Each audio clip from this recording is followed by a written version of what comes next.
চলে যাচ্ছি ঘটনায়। যেভাবে লেখা আছে আমি সেভাবেই পড়ে শোনাচ্ছি।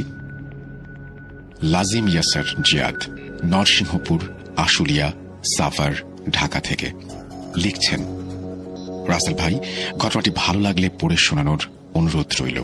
আসসালামু আলাইকুম রাসেল ভাইয়া এবং আমার প্রিয় শ্রোতা বন্ধুরা, কেমন আছেন আপনারা? প্রিয় শ্রোতা বন্ধুরা এবং প্রিয় রাসেল ভাই, আশা করি আল্লাহর অশেষ রহমতে সকলেই ভালো আছেন। ভাইয়া, শুরুতে আপনাকে অনেক অনেক ধন্যবাদ। এপিসোড 151 অলৌকিক আলমারি এবং এপিসোড 171 যে বিলের পানিতে হাত দিলে মৃত্যু আমার পাঠানো এই দুটি ঘটনা পড়ে শোনানোর জন্য। ঘটনার শুরুর আগে আমি ভাইয়ের কাছে ক্ষমা চেয়ে নিচ্ছি আমার লেখায় অনিচ্ছাকৃত ভুলের জন্য।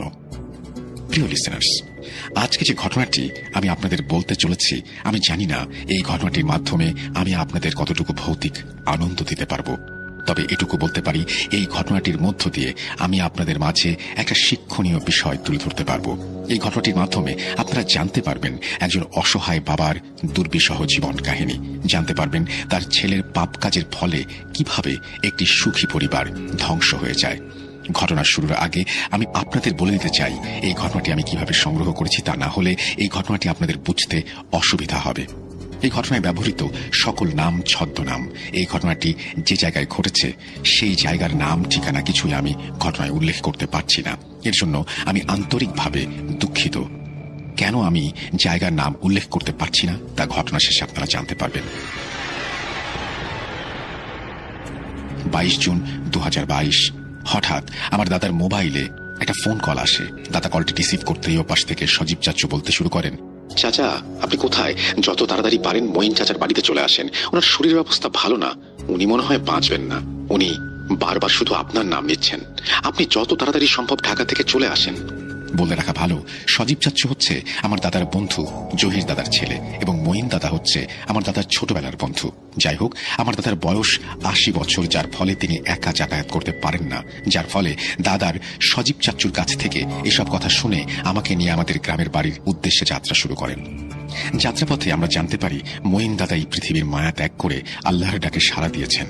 আমি এবং দাদা দুপুর 2টা নাগাদ মঈন দাদার বাড়িতে গিয়ে পৌঁছাই। পৌঁছে দেখি মনির দাদা, কবির দাদা, জহির দাদা এবং সজীব চাচ্চু তারা দাঁড়িয়ে আছেন। দাদা মঈন দাদাকে দেখে সাথে সাথে কান্নায় ভেঙে পড়েন। মঈন দাদার এই পৃথিবীতে এই 4 জন বন্ধু ছাড়া আপন বলতে কেউ নেই। তিনি বিয়ে করেছিলেন না। যাই হোক, এরপর আসরের নামাজের পর আমরা সবাই মিলে মঈন দাদার দাফন কাফন সম্পন্ন করে সবাই মিলে জহির দাদার বাসায় যাই। বাসায় গিয়ে আমরা সবাই উঠোনে বসি এবং এর মধ্যে হঠাৎ করে জহির দাদা বলে ওঠেন, মঈন ওর এই জীবনে সুখ যে কি জিনিস তা দেখে যেতে পারল না। ওর ওই শয়তান ছেলে ওর সব সুখ শান্তি নিজের মতো করে কেড়ে নিয়ে গেল। এই বলে জহির দাদা কান্নায় ভেঙে পড়েন। জহির দাদার মুখে সব কথা শুনে আমি বেশ অবাক হয়ে যাই। মঈন দাদার ছেলে, আমি যতদূর জানি মঈন দাদা বিয়ে করেননি, তাহলে তার ছেলে আসলো কোত্থেকে? মনের ভেতর এসব নানান প্রশ্ন উঁকে যেতে থাকে, কিন্তু এসব প্রশ্নের কোনো উত্তর আমি তখন খুঁজে পাইনি। যাই হোক, দাদার শরীর খুব একটা ভালো না থাকায় আমি দাদাকে নিয়ে ওই দিনই ঢাকায় চলে আসি। পরদিন দাদা একটু স্বাভাবিক হলে আমি দাদাকে মঈন দাদার ছেলের কথা জিজ্ঞেস করি, আচ্ছা দাদা, আমি যতদূর জানি মঈন দাদা তো বিয়ে করেননি, তাহলে কাল জহির দাদা কি বললেন সব? মঈন দাদার সব সুখ শান্তি তার ছেলে নিয়ে গিয়েছে। আমার এসব প্রশ্নে কাঁদো কাঁদো গলায় দাদা বলতে শুরু করে, দাদু ভাই, কি বলবো তোমাকে, আমি বলার মতো কোনো ভাষা খুঁজে পাচ্ছি না। তোমার মঈন দাদা বিয়ে করেছিলেন, ওর একটা ছেলেও ছিল, কিন্তু ওর ছেলে একজন মানুষরূপী শয়তান ছিল। মঈনের ছেলের নাম আকবর। এরপর দাদা ঘটনা বলতে শুরু করেন। রাতটি ছিল 1980 সালের কুরবানি ঈদের আগের রাত। হঠাৎ করে ভোর রাতের দিকে আনুমানিক রাত 3টে নাগাদ মঈনদের উঠোন থেকে বিকট চিৎকার ভেসে আসতে থাকে। কে চিৎকার করছে ভালোভাবে বুঝে ওঠার জন্য আমি বিছানায় উঠে বসি। বিছানায় উঠে বসতেই আমি বুঝতে পারি এটা তো মঈনের স্ত্রীর চিৎকার। আমি সাথে সাথে মঈনের উঠোনে যাই। মঈন এবং আমাদের ঘর পাশাপাশি ছিল। যাই হোক, সেখানে গিয়ে আমি দেখতে পাই মঈনের স্ত্রী উঠোনে বসে চিৎকার করছে এবং মঈন পাশে দাঁড়িয়ে আছে। কি হয়েছে আমি জিজ্ঞেস করতেই মইনের স্ত্রী বলে ওঠে, ভাই, ঘুম থেকে উঠে তাহাজ্জুদের নামাজ আদায় করব বলে আমি অজু করার জন্য কলপারে যাই। অজু করে এসে আকবর বাসায় এসেছে কিনা দেখার জন্য আমি ওর ঘরে যাই। কাল ঈদের জন্য আজ রাতে ভ্যান নিয়ে বাজারে গিয়েছিল রাতে ভাড়া মারবে বলে। আকবরের ঘরে প্রবেশ করা মাত্রই আমি হ্যারিকেনের আবছালোয় দেখি বিকট আকারের এক লম্বা ছায়ামূর্তি আকবরের মাথার পাশে দাঁড়িয়ে আছে। আমাকে দেখা মাত্রই ছায়ামূর্তিটি বলে ওঠে, কি তোর ছেলেকে দেখতে এসেছিস? শেষ দেখা করে যা, তোর ছেলের দিন ঘনিয়ে এসেছে। এই বলে সেই ছায়ামূর্তিটি পাশের জানলা দিয়ে বেরিয়ে চলে গেল। তখন আমি আকবরকে অনেক ডাকছি, কিন্তু ও ঘুম থেকে উঠছে না, ও অজ্ঞানের মতো ঘুমাচ্ছে। এই বলে মইনের স্ত্রী কান্নায় ভেঙে পড়ে। এরপর আমি এবং মইন মিলে অনেক চেষ্টা করি আকবরের জ্ঞান ফিরিয়ে আনার জন্য, কিন্তু কোনো লাভ হয় না। কোনোভাবেই তার জ্ঞান ফিরিয়ে আনতে পারি না। ওই দিন সকালে আমি এবং মইন মিলে ঈদের নামাজ পড়ে মসজিদের ইমাম সাহেবকে আমাদের বাসায় নিয়ে আসি এবং রাতের সব ঘটনা বলি। সব ঘটনা শুনে হুজুর আকবরের রুমে প্রবেশ করে রুকাইয়া করতে শুরু করেন, কিন্তু ওই দিনও আকবরের জ্ঞান ফিরে আসে না। হুজুর প্রায় 2 ঘন্টা চেষ্টা করেন, কিন্তু কোনো লাভ হয়নি। এরপর হুজুর কিছু পানি পড়া দেন এবং আকবরকে অজ্ঞান অবস্থায় খাওয়াতে বলেন। তিনি কাল সকালে আসবেন বলে আমাদের আশ্বস্ত করেন। কথা মতো তিনি পরদিন সকালে আবারও আসেন এবং তিনি আকবরের রুমে প্রবেশ করে আমাদের সকলকে ঘরের বাইরে অপেক্ষা করতে বলেন। প্রায় ঘন্টা 2 পর হুজুর আমাদের ঘরে আসতে বলেন। ঘরে প্রবেশ করে আমরা দেখি আকবরের জ্ঞান ফিরেছে, ও কথা বলছে হুজুরের সাথে। হুজুর আকবরকে কি হয়েছিল ওর সাথে জিজ্ঞেস করে। আকবর সেদিন রাতে ওর সাথে ঘটে যাওয়া একটি ঘটনা বলতে শুরু করে। আমি সবসময় দিনের বেলাতেই ভ্যান চালাই, কিন্তু সেদিন ঈদের আগের দিন ছিল বলে আমি চিন্তা করি রাতেও ভ্যান নিয়ে ভাড়া মারব। সেই মোতাবেক আমি সহ আরো কিছু ভ্যান চালক আমরা বাজারে বসেছিলাম। হঠাৎ কিছুক্ষণ পর একটা মহিলা আসে আমার কাছে এবং বলে এখান থেকে 6 কিলোমিটার দূরে কবিরপুর নামের একটা গ্রামে পৌঁছে দিয়ে আসতে পারবো কিনা। এরপর আমি সেই মহিলাকে নিয়ে কবিরপুর গ্রামে নামিয়ে দিয়ে আসি। রাত্রি ছিল পূর্ণিমার রাত, চারিদিকে চাঁদ স্বচ্ছ আলোয় পরিষ্কার দেখা যাচ্ছিল। বিপত্তিটা বাধে কবিরপুর থেকে আসার সময় আমি হঠাৎই রাস্তার একপাশে দেখতে পাই একটা কালো কাপড় পরিহিত একজন বয়স্ক মহিলা কিছু ছাগলের বাচ্চা নিয়ে দাঁড়িয়ে আছে। এটি দেখে আমি বেশ অবাক হয়ে যাই। এত রাতে এই বয়স্ক মহিলা এখানে এতগুলো ছাগলের বাচ্চা নিয়ে দাঁড়িয়ে আছে কেন? আশেপাশে তো কোনো বাড়িঘর দেখছি না। আমাকে দেখে সে হাতের ইশারায় থামতে বলে। আমিও ভ্যান থামিয়ে দেই। রাস্তার একপাশে থামিয়ে ভ্যান থেকে নামতেই আমি দেখি শাড়ির আঁচল দিয়ে তার মুখ পুরো ঢাকা, শুধু চোখ দেখা যাচ্ছে। তিনি আমাকে বলেন, আমাকে রায়নগর বাজারে নামিয়ে দিয়ে আসতে পারবি? আমি হ্যাঁ বললে তিনি একটা একটা করে ছাগলের বাচ্চা ভ্যানে উঠতে শুরু করেন। তিনি বয়স্ক মহিলা, তার কষ্ট হচ্ছে মনে করে আমি যখনই ছাগলগুলোকে ধরে ভ্যানে ওঠাতে যাব বলে ছাগলগুলোর দিকে হাত বাড়াই, তখনই সেই মহিলা ধমকের স্বরে আমাকে বলে ওঠেন, এই ছাগলগুলোর দিকে তোর পাপিষ্ট হাত বাড়িয়ে দিবি না, আমার ছাগলগুলোকে আমি ভ্যানে ওঠাতে পারবো। এই বলে তিনি সবগুলো ছাগলকে ভ্যানে উঠিয়ে নিজেও ভ্যানের পেছনে উঠে বসেন। আমি তার কথায় বেশ বিরক্ত হই, ভাবতে থাকি একে তো রাতে আমি তাকে সাহায্য করছি আর সে কিনা আমাকে উল্টোপাল্টা কথা বলছে। এসব 7-5 ভাবতে ভাবতে আমি ভ্যান চালাতে শুরু করি। কিছুক্ষণ চালানোর পর আমি বাড়ির কাছাকাছি এসে পড়েছি। এমন সময় হঠাৎই আমি ভ্যানের পেছন থেকে কটকট শব্দ শুনতে পাই, মনে হচ্ছে কেউ হাড্ডি চাবিয়ে খাচ্ছে।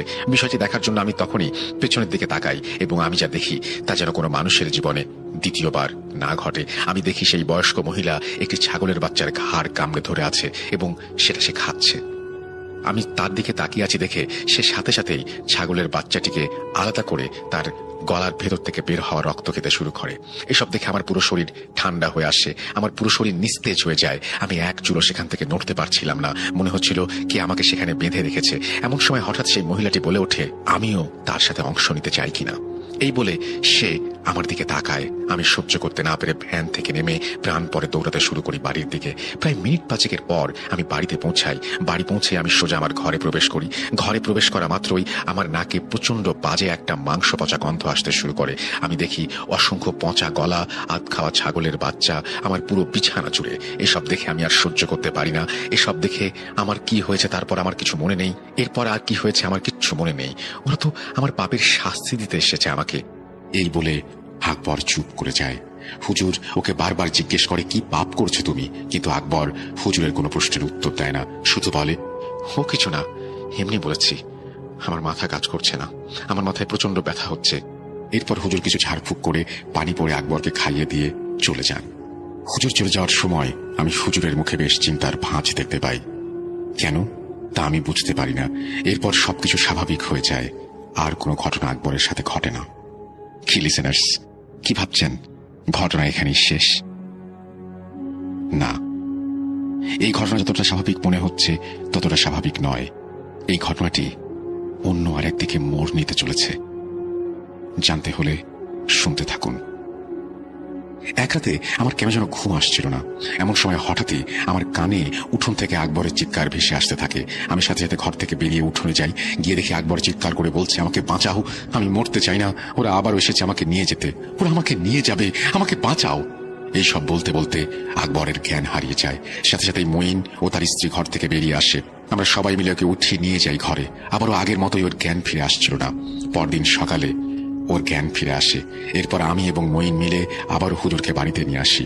হুজুর আকবরের ঘরে প্রবেশ করে এক গ্লাস পানি পড়া দিয়ে আকবরের শরীরে ছিটিয়ে দেয়। এরপর হুজুর আকবরকে জিজ্ঞেস করে কি হয়েছিল রাতে। আকবর হুজুরকে বলে, আমি কাল রাতে এসে খেতে পানি সেচ দেওয়ার জন্য বাড়ি থেকে বের হয়েছি। এক হাতে হ্যারিকেন নিয়ে এক পা দুই পা করে আমি ক্ষেতের আইল ধরে ক্ষেতের দিকে এগিয়ে যেতে থাকি। এমন সময় হঠাৎই কি যেন আমার নাম ধরে পেছন থেকে ডাক দেয়। কে ডাক দিয়েছে সেটি দেখার জন্য আমি যখন পেছনে তাকাই, আমি হ্যারিকেনের আবছার হয়ে দেখতে পাই 7 ফুট উচ্চতার কেউ একজন দাঁড়িয়ে আছে, ঠিক আমার 5-6 হাত দূরে। তার পুরো শরীর কালো চাদর দিয়ে ঢাকা। আমাকে পেছনে ঘুরে তাকাতে দেখে সে নিজের শরীর থেকে সম্পূর্ণ চাদর সরিয়ে ফেলে এবং তারপর আমি যা দেখতে পাই তা আমি কোনোদিন দেখতে চাই না। আমি দেখি সেটি কোনো মানুষ নয়। সেই জিনিসটির পুরো শরীর কালো লোমে ঘেরা, সেই জিনিসটির মাথা নেই। দেখে মনে হচ্ছিল কিছুক্ষণ আগে কেউ হ্যাঁচকা টান দিয়ে সেই জিনিসটির মাথা গলা থেকে আলাদা করে ফেলেছে। সেই জিনিসটি আমাকে উদ্দেশ্য করে কিছু একটা বলে ওঠে এবং সে জানায় আমার নাকি মৃত্যু ঘনিয়ে আসছে। এই বলে সেই জিনিসটি এক নিমিষে আমার চোখের সামনে থেকে বাতাসে মিলিয়ে যায়। এরপর আমি এক দৌড়ে ঘরে চলে আসি। বাড়িতে আসার পর আমার আর কিছু মনে নেই। এই বলে আকবর একদম চুপ হয়ে যায়। এরপর হুজুরকে অনেকবার জিজ্ঞেস করেন, তুমি কি এমন পাপ করেছো যার জন্য এমন হচ্ছে? কিন্তু আকবর হুজুরের প্রশ্নের উত্তর দেয় না। হুজুরের পর আকবরকে ঝাড়ফুঁক করেন এবং আমাদের বাড়ি থেকে চলে যান। হুজুর যাওয়ার আগে মঈনকে বলে যান, আপনার ছেলের মধ্যে অনেক বড় কোনো রহস্য লুকিয়ে আছে, যেটা ও বারবার বলতে গিয়েও বলতে পারছে না। আমি আমার অনুগত জিনদের দিয়ে খোঁজ লাগিয়েছিলাম, কিন্তু ওরাও কোনো তথ্য দিতে পারেনি। শুধু এইটুকু বলেছে আকবরের কারিন জিন অন্য কারো অধীনে, যার ফলে ওর কারিন জিনের সাথে যোগাযোগ করতে পারছে না। আকবরের কারিন জিনের সাথে যোগাযোগ করতে না পারলে তারা আমাদের কিছুই করতে পারবে না। এবার মঈন এবং আমি আকবরকে অনেকভাবে অনেক রকম করে জিজ্ঞাসা করি যে সে কি এমন পাপ করেছে, কিন্তু সে কিছুই বলতে পারে না। শুধু এইটুকুই বলে, আমাকে এখানে থাকতে দেন, আমি এখানে থাকতে চাই। এরপর চলে যায় বেশ কিছুদিন। একদিন হঠাৎ ফজরের নামাজের পর মঈন হন্তদন্ত হয়ে আমার ঘরে ছুটে আসে এবং বলতে শুরু করে, আকবরকে কোথাও পাওয়া যাচ্ছে না। কাল রাত থেকে আমাদের ক্ষেতে সেচ দেওয়ার জন্য সে বের হয়েছিল, এখনো বাসায় ফিরে আসেনি। আমি ক্ষেতের আশেপাশে বাড়ির চারিদিকে অনেক খুঁজলাম, কিন্তু কোথাও পেলাম না। এমন তো কোনোদিন হয়নি। আমার কেমন যেন করছে মনটা। খারাপ কিছু হলো না তো? এই বলে মঈন কান্নায় ভেঙে পড়ে। এরপর আমি এবং মঈন আকবরকে খুঁজতে বের হই। এমন সময় আমাদের গ্রামের একজন এসে বলে, কাকা, আপনাদের ক্ষেত থেকে 5-7 মিনিট দূরে হেঁটে আপনাদের কাজী পুকুরের ওখানে একটু যেতে হবে। অনেক বড় সমস্যা হয়েছে। কি হয়েছে জিজ্ঞাসা করলে সে শুধু বলে, আপনারা চলুন আগে। আমরা নিরুপায় হয়ে সেখানে যাই। গিয়ে দেখি গ্রামে বেশ কিছু মানুষ পুকুরের পাড়ে গোল হয়ে ঘিরে দাঁড়িয়ে আছে। ভিড় ভেঙে ভেতরে প্রবেশ করতেই আমরা দেখি মাথাবিহীন এক নিথর দেহ মাটিতে পড়ে আছে। দেখে মনে হচ্ছিল হ্যাঁচকা টানে কেউ তার মাথাটা দেহ থেকে আলাদা করে ফেলেছে। সেই দেহটির পরনের লুঙ্গি এবং জামাটি দেখে লাশটিকে শনাক্ত করা হয়েছিল। আমরা অনেকেই আকবরের কাটা মাথাটি আশেপাশে খুঁজেছিলাম, কিন্তু কোথাও পাইনি। এরপর আমরা সবাই মিলে খুব তাড়াতাড়ি মরদেহটি মাথাবিহীন অবস্থায় কবর দিয়ে দিই। এর পর দিন আরেকটি অদ্ভুত ঘটনা ঘটে।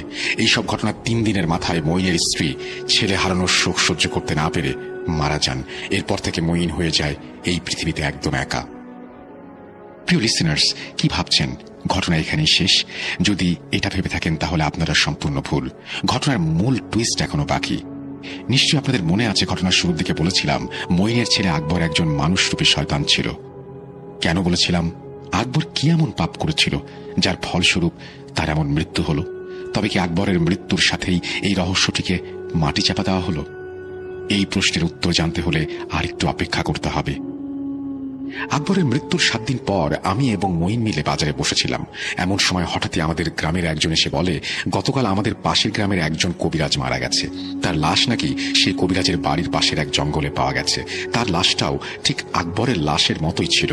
সেই কবিরাজের দেহ মাথা থেকে আলাদা অবস্থায় পাওয়া গেছে। এসব শুনে মঈনের অনেক মন খারাপ হয়ে যায়। এরপর আমরা বাজার থেকে উঠে বাড়ির দিকে হাঁটা দিই। হঠাৎই মাঝপথে আমাদের হুজুরের সাথে দেখা হয়, যিনি আকবরের চিকিৎসা করতে এসেছিলেন। হুজুর আমাদের দেখা মাত্রই বলেন, ভাই, আপনাদের বাড়িতে আমি গিয়েছিলাম, কিন্তু আপনারা সেখানে ছিলেন না। আপনাদের সাথে আমার অনেক জরুরি কথা আছে। এরপর আমরা হুজুরকে আমাদের বাসায় নিয়ে যাই।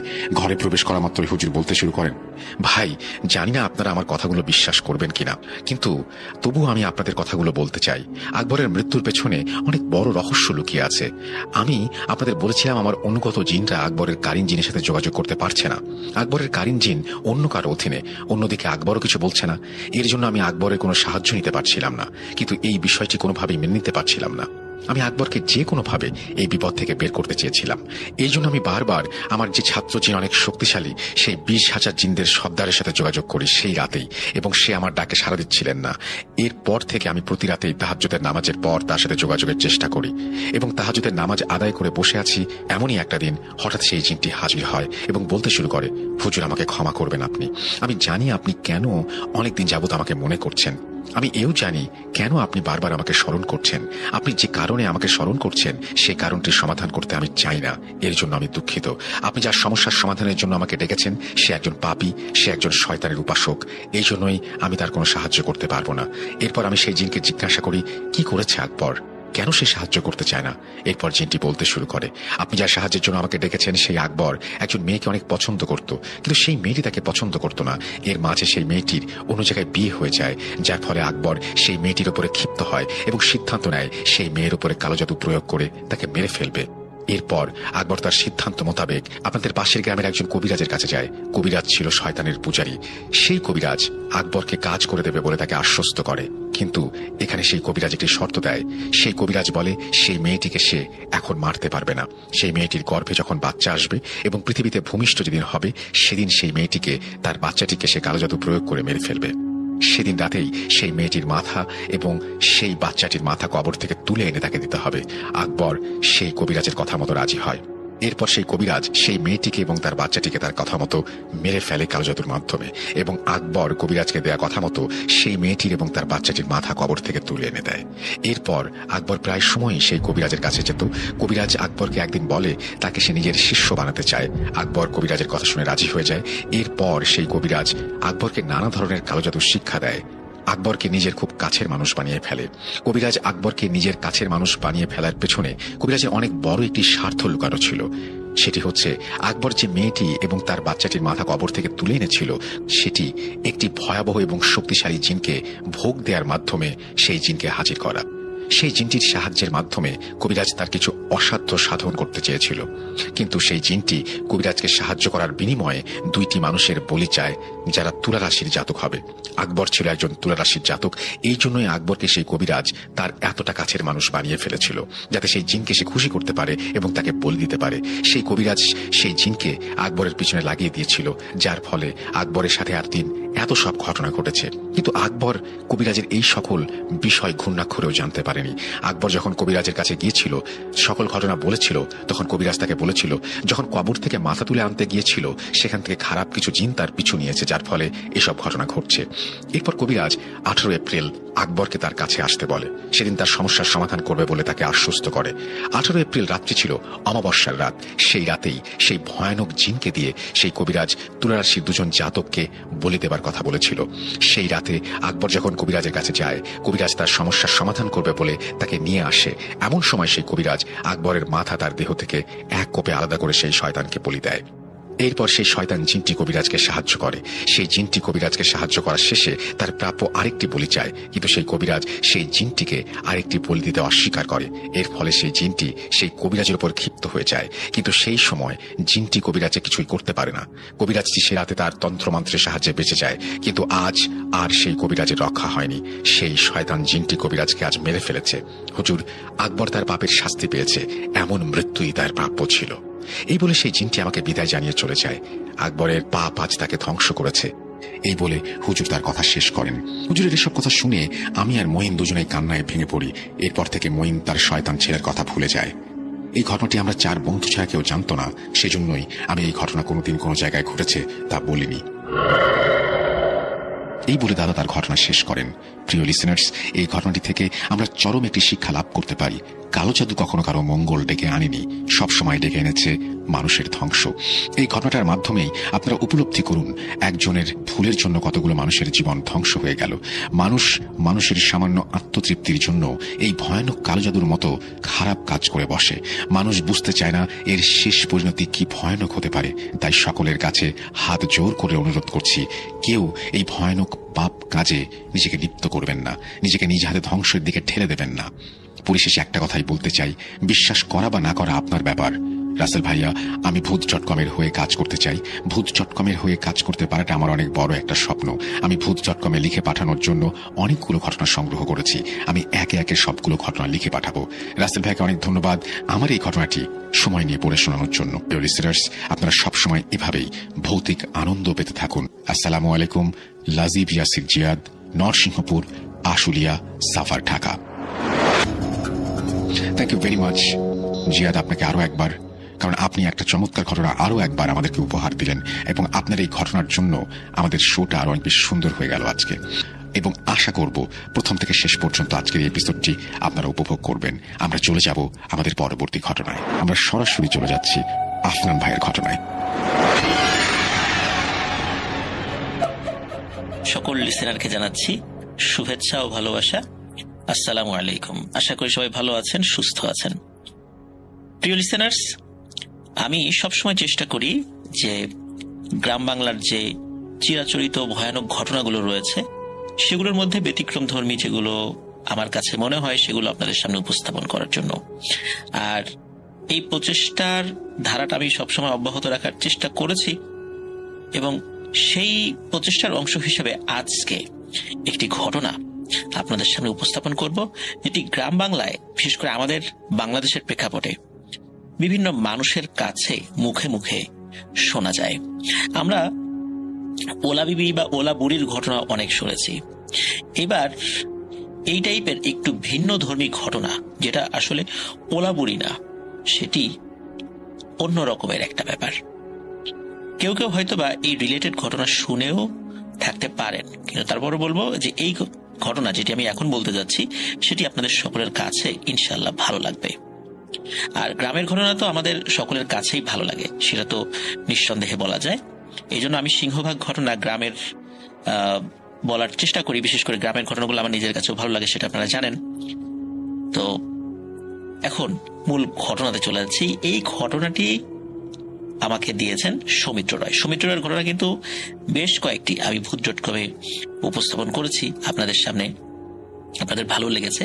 তো এই ঘটনাটি সৌমিত্র রায় সংগ্রহ করেছিলেন তার স্কুল জীবনের এক বন্ধুর কাছ থেকে। তার নাম হচ্ছে নাফি। আর মূলত এই ঘটনাটি যেখানে ঘটেছে এটি হচ্ছে সাতক্ষীরা জেলার কোনো একটি গ্রামে। ঘটনাটি অনেক আগের, মুক্তিযুদ্ধেরও আগের একটি ঘটনা, যার কারণে এক্সাক্ট গ্রামের নাম জানা সম্ভব হয়নি। কিন্তু ঘটনাটি সত্য, এটা নিঃসন্দেহে বলা যায়। সেই বিষয়ে মোটামুটি শিওর হওয়ার চেষ্টা করা হয়েছে, কিন্তু এক্সাক্ট লোকেশনটা বলাটা সম্ভব হচ্ছে না। ঘটনাটি মূলত একটি ব্যাপার, যেটা হচ্ছে যে একটা রোগকে কেন্দ্র করে, যেটা আমরা অনেকেই সেই রোগের নাম শুনেছি। তো চলুন মূল কথায় ফেরা যাক। যে গ্রামকে নিয়ে ঘটনাটির সূত্রপাত, ওই গ্রামে একটি অনেক পুরনো বট গাছ ছিল। ওই হয় না যে বাবা বলেছেন যে তিনি জন্মের পর থেকে বট গাছটি এমনই দেখছেন, আবার দাদাও বলেছেন তিনিও জন্মের পর থেকে এমন দেখছেন। এটা আসলে বয়স কত, মানে তার বাবা, মানে দাদার বাবাও তিনিও দেখেছেন যে এই গাছটি এমনই আছে। তো এমন বহু পুরনো একটি বট গাছ ওই গ্রামে ছিল।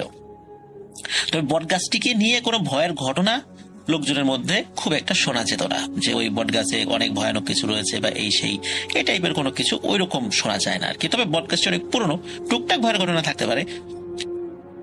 একবার কি হলো যে সকালবেলা গ্রামের লোকজন দেখলো যে ওই বট গাছের নিচে একটা পাগল টাইপের লোক বসে আছে।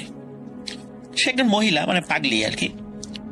তার বয়স 25 থেকে 30-এর মধ্যে হবে।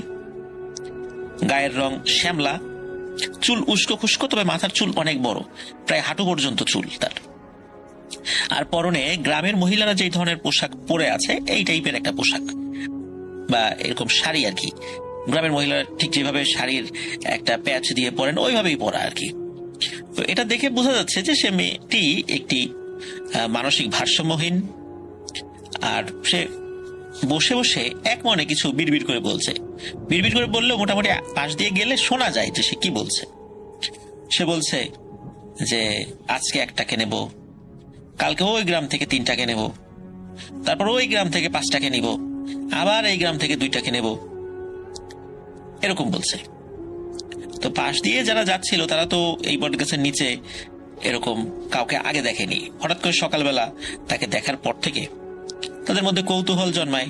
তো এদের মধ্যে যারা মাঠে যাচ্ছিল কাজের জন্য, তো তারা কেউ কেউ জিজ্ঞেস করে যে এই মেয়ে তোমার বাসা কোথায়, কোন গ্রামের মেয়ে তুমি? আমাদের গ্রামের কারো মেয়ে বলে তো মনে হচ্ছে না। তখন ওই পাগলি কিন্তু কারো কোনো কথার উত্তর দেয় না। সে তার মতো আপন মনে ওই যে বলেই যাচ্ছে সেই কথাগুলো, আজ এই গ্রাম থেকে একটাকে নিব, কালকে এটাই নিব, এবার এরকম বলে যাচ্ছে আর কি। তো ওনারা চিন্তা করেন যে হয়তো বা কোনো গ্রাম থেকে পদ চলে আসছে। আবার অনেক সময় কোনো বাড়িতে ওই মানসিক ভারসাম্যহীন লোক থাকলে বাড়িতে অশান্তি বিভিন্ন কারণে রাতের বেলা অনেক দূরের গ্রামে অনেক সময় এই টাইপের লোকদেরকে মানুষ রেখে আসতো। তো মনে করেছে হয়তোবা কোনো বাড়িতে ছিল, বাড়ির লোকজন তাকে পালতে পারেনি বা তার আচার আচরণে বিরক্ত বা বিভিন্ন সমস্যার কারণে হয়তোবা গভীর রাত্রে আমাদের গ্রামে রেখে গেছে। তো তারা তাদের মতো কাজে চলে যায়। এটা নিয়ে আসলে খুব একটা বেশি তাদের মাথা ঘামাতে হয়নি, কারণ হলো ওই পাগলি কাউকে বিরক্ত করতো না, কারো বাড়িতে খাবারও চাইতে যাইতো না। কেউ খাবার যে তাকে যে সাধবে যে খাবার খাওয়ার জন্য, কারণ সে কখনোই কারো কাছে খাবার চায়নি, কোনো বাড়িতে যায়ও নাই, এই জন্য মানুষকে সে বিরক্ত করতো না। আর মানুষের মনেও তার বিষয়ে খুব একটা আগ্রহেরও সৃষ্টি হতো না, বিরক্তও সৃষ্টি হতো না, মানে বিরক্তির উদ্রেকও হতো না, তার সাথে কাউকে বিরক্ত করতো না। এই জন্য ওই পাগলি পাগলির মতো আছে, গ্রামের লোকজন গ্রামের লোকজনের মতো আছে। তবে একটা বিষয় দেখা যেত যে সকালবেলা পাগলিকে দেখা গেছে, দুপুরবেলা দেখা যায় না, অথবা সকালবেলা দেখা যায় না, দুপুরবেলা আছে, আবার বেলা নাই, আবার গভীর রাতের বেলা ওদিক দিয়ে যদি কেউ আসে দেখে ওই পাগলি বট গাছের নিচে ঝিমুচ্ছে। তো সবসময় যে দেখা যেত তা না, মাঝে মাঝে কোথাও চলে যেত। তখন গ্রামের লোকজন চিন্তা করেছে হয়তোবা তারও তো ক্ষুধা লাগে, ক্ষুধা লাগলে আমাদের গ্রামের কারোর কাছে খাবার চায় না, পাশের গ্রামে ঘুরতে যায়, সেখানে হয়তোবা খাবার চায়, সেখান থেকে খেয়ে আসে। তো এই বিষয়টাও আসলে অস্বাভাবিকভাবে কেউই নেয়নি। তো এইভাবে চলছিল প্রায় 2 থেকে 3 সপ্তাহ এভাবে চলে যায়। এক রাতে এক অদ্ভুত ঘটনা ঘটে। ওই গ্রামের একজন ব্যক্তি, তার নাম জানা যায় না, তো উনি কোনো কারণে বেশ রাত করে বাড়িতে ফিরছিলেন। তো যখন রাত করে ফিরছিলেন ওই রাত ছিল একদম ভরা পূর্ণিমার রাত। তো উনি যখন ওই বট গাছের কাছে আসছেন, বট গাছ থেকে একটু দূরে, মানে খুব যে দূরে তাও বলা যাবে না, মানে সামান্য একটু দূরে, মানে বট গাছের নিচে কি হচ্ছে না হচ্ছে সে রাস্তা থেকে স্পষ্টভাবে বুঝতে পারবে, এবং যে কেউ হেঁটে গেলে বুঝতে পারবে, মানে এত মানে নিকট দূরত্বে বটগাছ এবং রাস্তার ব্যবধান আর কি। তো বটগাছটা রাস্তা থেকে একটু নিচ দিকে, মানে ঢালুর দিকে, আর রাস্তাটা উঁচু মাটির রাস্তা।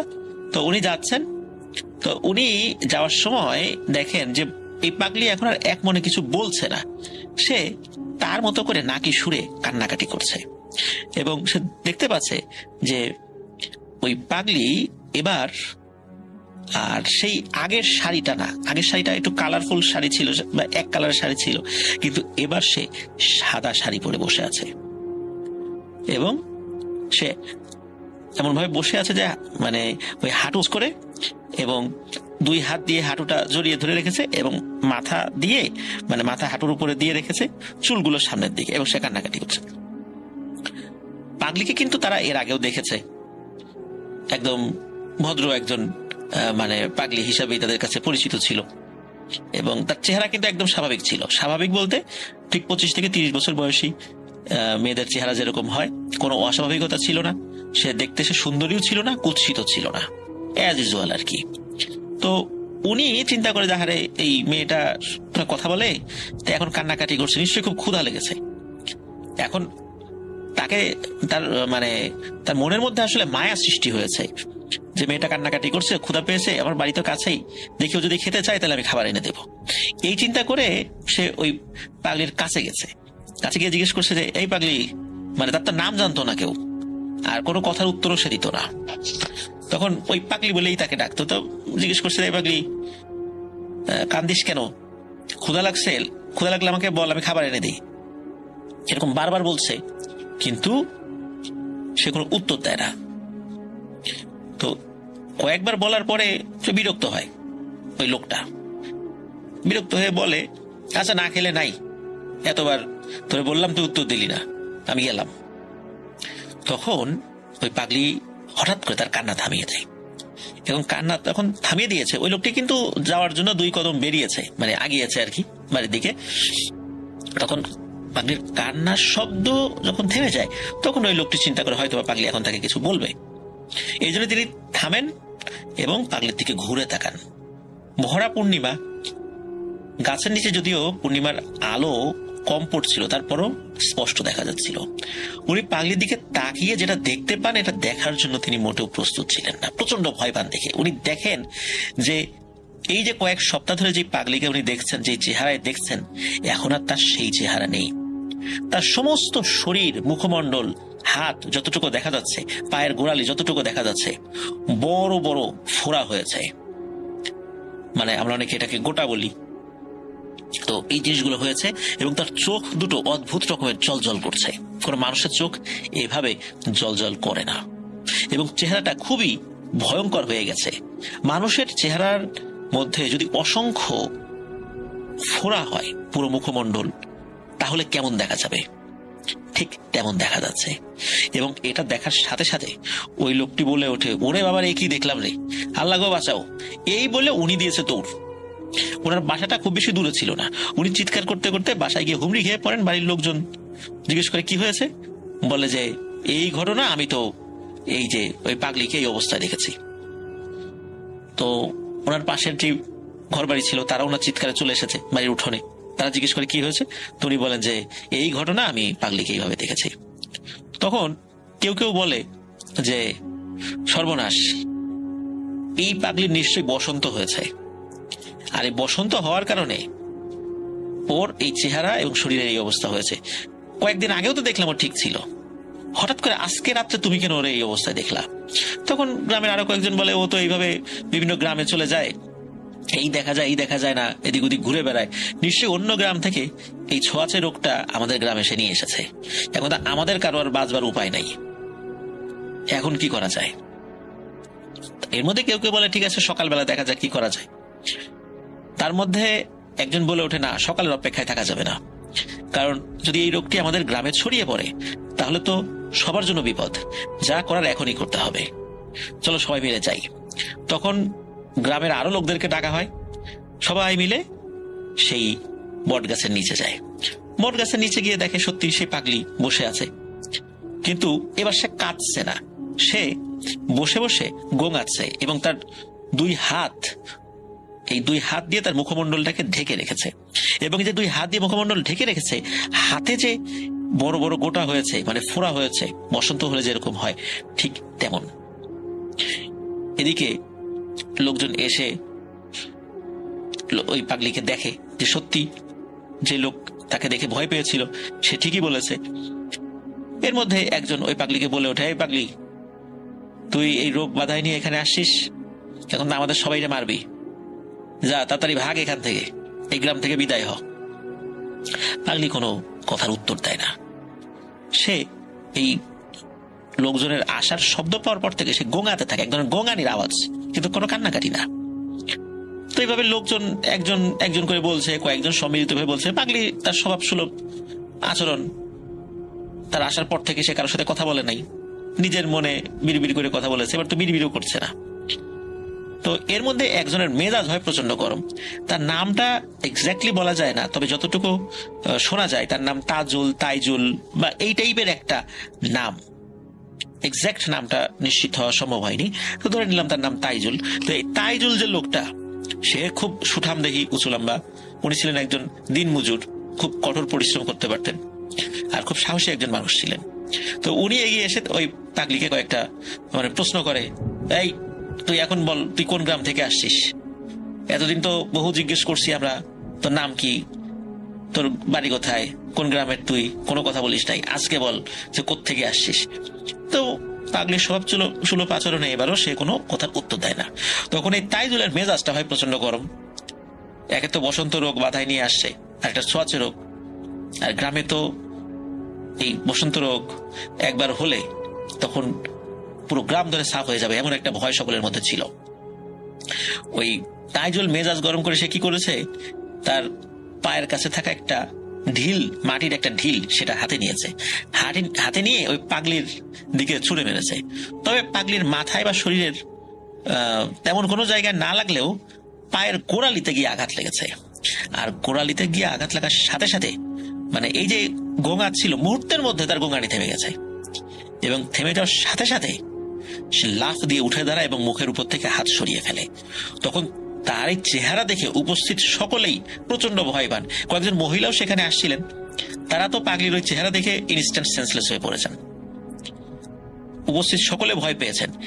আর ওই অবস্থায় পাগলি উঠে দাঁড়িয়ে শুধু একটা কথাই বলে, আমার গায়ে আঘাত করলি, গ্রামের তো অল্প কয়েকজনকে নিতে চেয়েছিলাম, এবার সবগুলা ভুগবি, সবগুলা মরবি। এই কথা বলার সাথে সাথে পাগলি ওখান থেকে দৌড় দেয়।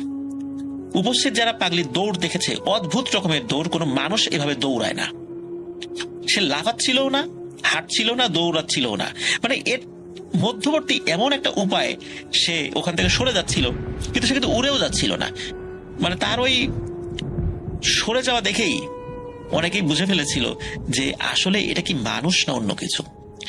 পাগলি কি করে, ওই গ্রাম থেকে বের হয়ে যাওয়ার জন্য যে পথ, সে পথ দিয়ে সে সরে যায়। তো অনেকের কাছে হারিকেন ছিল, তাদের আলো ছিল, কারণ ওইটা তো ভরা পূর্ণিমার রাত ছিল আর কি। তো পাগলি ওই সময় কিন্তু সাদা কাপড় পরা। তো পাগলি কি করে, ওই যে নদীর দিকে চলে যাচ্ছিল, এতটুকু দেখেছে যে সে নদীর দিকে চলে গেল, আস্তে আস্তে মিলিয়ে গেল খুব দ্রুততার সাথে, মানে অদ্ভুত গতিতে সে এগিয়ে চলে যায়। এরপরে সবকিছু স্বাভাবিক। তো যে যতই ভয় পাক, একদম প্যারানর্মাল কোনো ব্যাপার যে এটা কিন্তু আসলে সামনাসামনি ঘটে নাই। সকলে চিন্তা করেছে যে পাগলির তো বসন্ত রোগ হতেই পারে, এটা তো আর অ্যাবনর্মাল কিছু না। এর মধ্যে কেউ কেউ বলেছে যাক, আপদ বিদায় হয়েছে নিজে থেকে, আমরা তো আর তাকে হত্যা করিনি, আমরা তো চাইলে তাকে মেরে মাটিতে দাফন করে দিতে পারতাম নিজেরা বাঁচার জন্য, কারণ এটা তো থানা পুলিশ হইতো না, এই পাগলির কোনো আত্মীয় স্বজনের খোঁজ খবর কেউ জানে না, আমরা গোপন রাখলে তো কোনো সমস্যা হইতো না, আমরা তেমন কিছু করি নাই, ও নিজের থেকে চলে গেছে, আপদ বিদায় হয়েছে। এরকম কথা বলতেছে উপস্থিত কিছু কিছু লোকজন। তো যে যার বাড়িতে চলে যায়। তো এর পর থেকেই মূলত সমস্যা। ওই দিন সকালবেলা গ্রামের কারো মধ্যে প্যারানর্মাল কোনো বিষয় বা কোনো রোগের কোনো উপসর্গ দেখা যায়নি। ওই যে তাইজুল, যে লোকটির কথা বলা হলো, তো উনি তো দিনমজুর ছিলেন, সারাদিন পরিশ্রম করার পরে বিকেলবেলা বাসায় এসেছেন। আর সন্ধ্যার পরেই সাধারণত গ্রামের লোকজন, বিশেষ করে ওই গ্রামের লোকজন ঘুমিয়ে পড়তো, আবার ভোরবেলা উঠতো। তো উনি রাতের বেলা খাবার খাওয়ার জন্য যখন ওই হারিকেনের আলোতে একটা ছোট পাত্র থাকে না, আগে আমরা হাত ধুই আর কি, যেটাই আমাদের এখন তো বেসিনে হাত ধুই, কিন্তু গ্রামে গঞ্জে কিন্তু এখনো ওই যে পাত্রে, মাটির পাত্র হোক বা অন্য কিছু হোক, সেটাই হাত ধোয়। তো উনি যখন হাত ধুচ্ছেন, হঠাৎ করে উনি লক্ষ্য করেন ওনার হাতের আঙ্গুলের ফাঁকে ছোট ছোট ফোড়ার মতো দেখা যাচ্ছে। তো উনি প্রথমে ভেবেছেন যে সারাদিন তো কাজ করেছেন হাত দিয়ে, ভারী কাজ, ওই দিন আবার উনি ওই কুঠার চালিয়েছেন, মানে কুড়াল চালিয়েছেন কাঠের উপরে, এই কারণে হয়তো অনেক সময় ফোসকা পড়তে পারে। তো উনি শুরুতে বিষয়টা গুরুত্ব দেন নাই, খাওয়া দাওয়া করে শুয়ে পড়েছেন। সকালবেলা উনি দেখতে পান ওনার হাত এবং পায়ে ছোট ছোট ফোড়ার মতো দেখা যাচ্ছে। তো উনি এটা দেখার সাথে সাথে ওনার পরিবারের সদস্যদেরকে বলেন যে এই দেখো তো আমার হাত পা এগুলা কি। তো ওই তাইজুলের স্ত্রী দেখেই তো বলে যে সর্বনাশ, তোমার তো বসন্ত হয়েছে। এই কথা শোনার পরে তো তাইজুলের মাথায় আকাশ ভেঙে পড়ে। এদিকে তাইজুলের বসন্ত হয়েছে, গ্রামের লোকদের মুখে মুখে এটা রটে যায় অল্প সময়ের মধ্যে, এবং সকলে বুঝে ফেলে যে গ্রামে বসন্ত ছড়িয়ে গেছে, এবং এর প্রথম রোগী হচ্ছে তাইজুল। তখন ওই গ্রামের লোকজনের মাথায় একটা বিষয় স্ট্রাইক করে, সেটা হলো যে আচ্ছা, এত লোক বাদ দিয়ে তাইজুলেরই কেন এটা হলো? কারণ ওই যে ওই পাগলিকে তাইজুল আঘাত করেছিল, এই কারণেই হয়তো তাইজুলের এটা হয়েছে।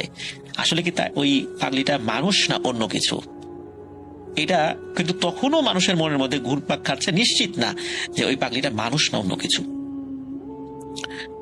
ওই দিনের মধ্যেই তাইজুলের সমস্ত শরীর এই বসন্তে ভরে যায়, প্রচন্ড চিৎকার চেঁচামেচি, এবং রাতের বেলা তাইজুল মারা যায়। কোনো ধরনের কোনো চিকিৎসার সুযোগ হয়নি। আর ওই সময় বসন্তের এরকম চিকিৎসা ছিল না, যোগাযোগ ব্যবস্থা তো উন্নত ছিল না।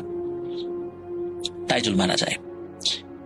এরপরে গ্রামের বিভিন্ন ঘরে এই বসন্তের লক্ষণ দেখা দেয়, যার হচ্ছে আস্তে আস্তে সমস্ত শরীরে হয়ে যাচ্ছে, সে মারা যাচ্ছে। এই সমস্যা যখন শুরু হয় তখন গ্রামের লোকজন তো প্রচন্ড চিন্তিত হয়ে পড়ে, এবং হওয়াটাই স্বাভাবিক। কারণ তারা জানে এই রোগে যদি এই গ্রাম আক্রান্ত হয়, পুরো গ্রাম কিন্তু একদম সাফ হয়ে যাবে। তখন গ্রামের লোকজন পরামর্শ করে কি করা যায়, এইভাবে তো চলতে দেওয়া যায় না, যেহেতু বিষয়টা সবে মাত্র শুরু, এখনই বিষয়টা থামাতে হবে। এই কারণে তারা কি করে, তাদের পরিচিত, মানে তার নামটা বেশ ভালোই ছিল, বিভিন্ন ঝাড়ফুঁক, কবিরাজি চিকিৎসা, জিন সংক্রান্ত বিষয়ের চিকিৎসা, বেশ নাম করা একজন কবিরাজ ছিল, তাদের 2 গ্রাম পরে। তো সেই 2 গ্রাম পরে তারা সেখানে যায়, এবং যার পরে তাকে বলে যে এই ব্যাপার। তখন ওই লোকটি বলে যে আসলে আমি এর আগে বসন্ত রোগের চিকিৎসা তো সেভাবে করিনি, এই বিষয়ে আমার জানাশোনা কম, আমি অন্য রোগের চিকিৎসা করেছি, তবে আমি এটা পারবো। তার জন্য আমাকে একটা আলাদা ঘর দিতে হবে, সেই ঘরে আমার বেশ কিছু রিচুয়াল আছে, সেগুলো আমাকে করতে হবে। গ্রামের লোকজন বলে কোনো সমস্যা নেই, আপনি যেভাবে বলবেন সেভাবেই হবে।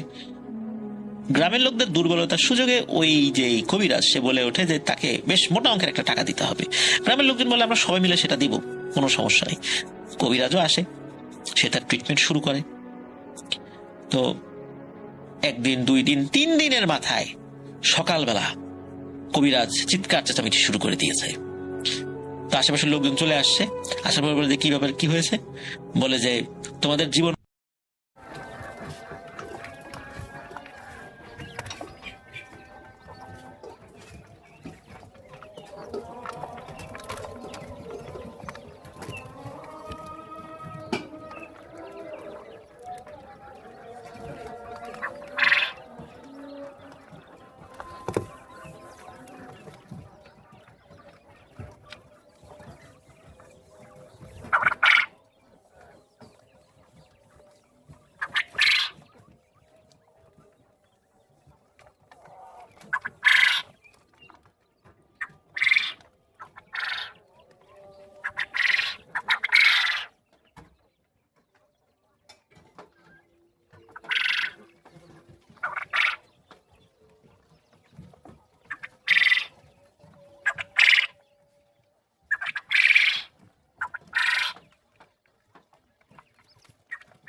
하나는